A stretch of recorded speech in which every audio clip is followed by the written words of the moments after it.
Bloomberg Audio Studios. Podcasts, radio, news. The Stock Movers Report, your roundup of companies making moves in the stock market, harnessing the power of Bloomberg data. Let's take a look at some of the stocks on the move today in Europe. I'm Stephen Carroll with Tom McKenzie, and we're joined by Bloomberg's Chloe Mele for more. Chloe, good morning. Good morning. Let's start with Novo Nordisk, advancing as much as 5%. What's going on? Yeah, so quite a bit of a boost this morning after a tough year for Novo Nordisk. So Wegovy, which is one of its blockbuster drugs, got approved for a form of liver disease in the US. And that means that Novo has access to that market before its biggest rival, Eli Lilly. And we are talking about quite a massive market. So this particular form of liver disease is known as MASH, and it is a condition that affects 6% of US adults. So that means 14.9 million people. So not a negligible market. And this is obviously a relief for Novo after quite a lot of setbacks over the last few months. So before today, the stock was down about 50% year to date. It has lost quite a lot of its competitive edge to Eli Lilly in weight loss, and it's also had to deal with a lot of copycats of its GLP-1 drugs. So it has had a few setbacks, but this is quite good news for Novo Nordisk this morning, and the access to that market is definitely going to be a positive going forward.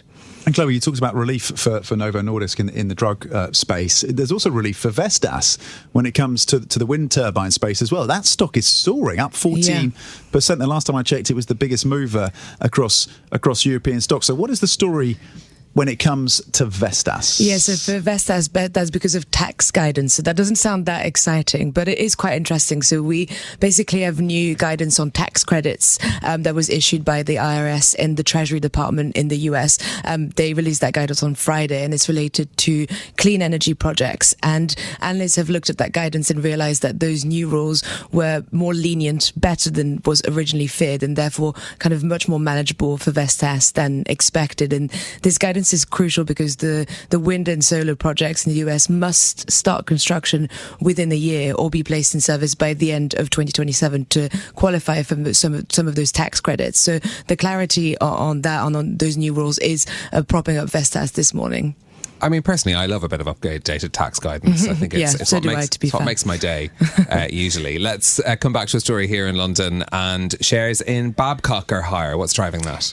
Good day for Babcock as well. So it got upgraded by RBC to an outperform rating. RBC mentioned that the company had a really good relationship with the UK Ministry of Defence. It had really good engineering know-how, and it also has a really strong management team. And all of that is kind of boosting prospects for success. So that's very positive for Babcock, and it's already been outperforming its peers in that kind of smaller UK defence space. So companies like Kinetic or Melrose Industries, for example, Babcock is doing quite a lot better. So that's probably going to be widening the gap a little bit further.